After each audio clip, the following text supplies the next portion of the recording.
tigilan nyo nga kami, ha? No, tigilan nyo kami diyan sa mga ano, na magagaling ang mga leader diyan sa Davao. Eh mukhang ang ginagawa lang naman diyan, eh ginagawang negosyo. Yung pagiging mayor, vice mayor, etc. Tingnan nyo nga, ipinamana na yung negosyo kay Baste Duterte, mga bossing. O eto pa, arestado din ho, mga kababayan.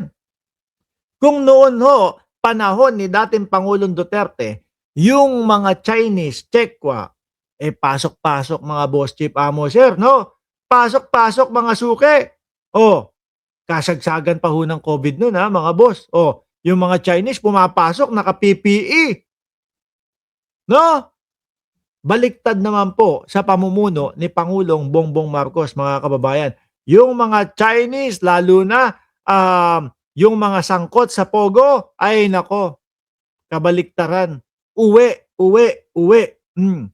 Just in, President Marcos, Bureau Immigration, deport 23 Chinese national linked to illegal Pogo activities, illegal drugs, cyber fraud reported as of 2025, January 25, 2026.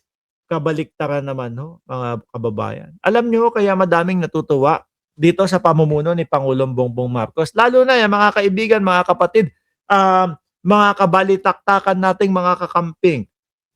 Kasi ho, ipinaglalaban ng ating gobyerno, no? Eh, pinaglalaban ng ating gobyerno yung mga tama. Hindi kagaya nung sa dating Pangulong Duterte, yung gobyerno ni dating Pangulong Duterte, nak ng putek, lahat pasok. O, basta magkakapera, pasok. Diba? Hindi na inaalam, hindi na iniisip. Ano ba ito? Magiging masama ba ito para sa bansa natin? Magiging ano ba? Magiging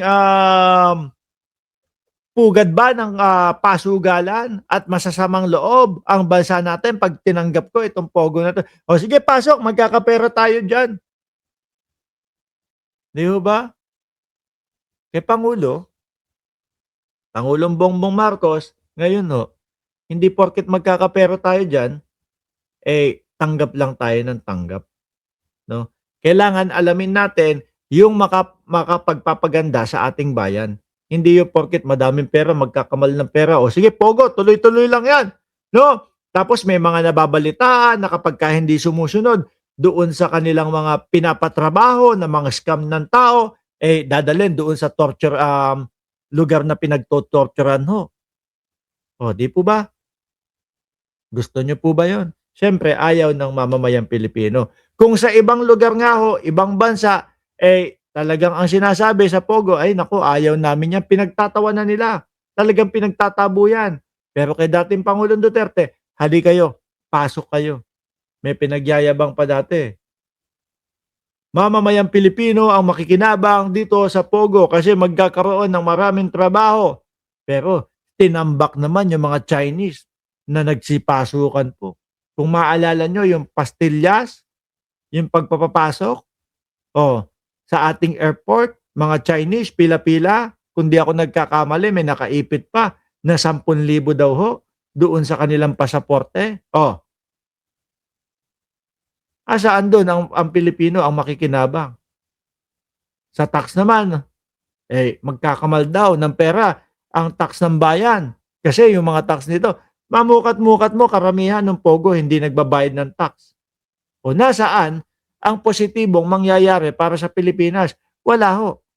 Ang nangyari lang ho, mga kababayan, ay pinagtawanan tayo ng buong mundo. Kasi mga bansang gustong pasukin ng Pogo, eh wala, hindi tinatanggap sila. Ayan, dami ho, mga bossing ho.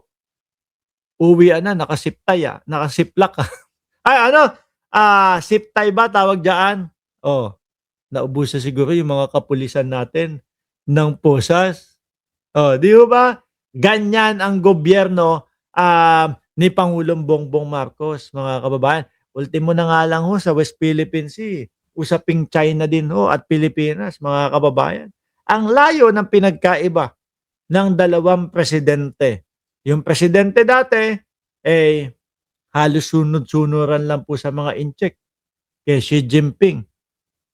Kaya lang, ang nakakalungkot sa sitwasyon niya, naging sunod-sunuran na nga siya kay Xi Jinping, pagdating naman ho doon sa, nangangailangan na siya ng asylum, eto ho, hindi ho galing sa akin, galing kay Attorney Larry Gadon. Nung nangangailangan na siya ng asylum, ay pinauwi ng Pilipinas, hindi tinanggap sa China. Kaya ang nangyari, ayun, nadala po sa dahig. Versus yung pangulo natin ngayon, mga kababayan, hindi po hinahayaan na ni katiting ng ating bayan o ng ating teritoryo ay mapunta sa mga Chekwa ho, mga bossing. Dati, yung mga pagligid-ligid ng mga helicopter ng ano, ng mga inchik okay lang, ayos lang no? Kasi bato lang daw, tubig lang daw ho, mga kababayan.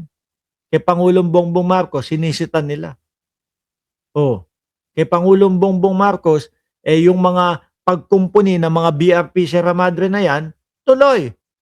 Pangalandakan natin na ipinapagawa natin yan. Kay dating Pangulong Duterte, base ho kay Roque, ano sabi niya?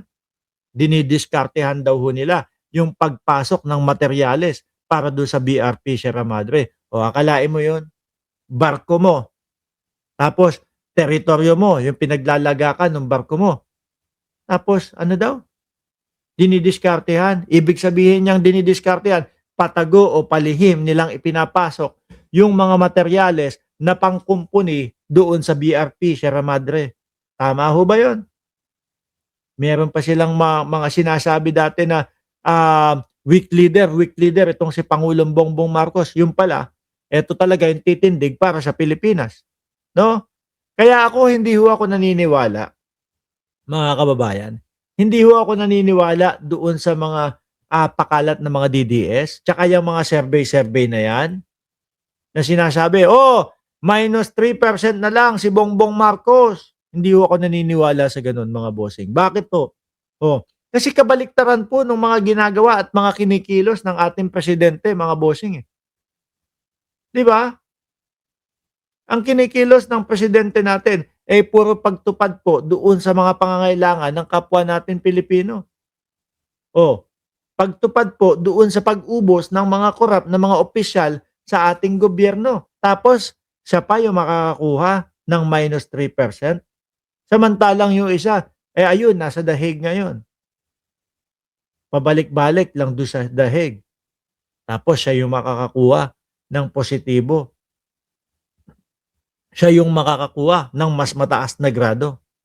Ganun po ba tingin nila kabobo ang mamamayang Pilipino? Akala po ba nila ang buong Pilipinas DDS na mahina ang ulo?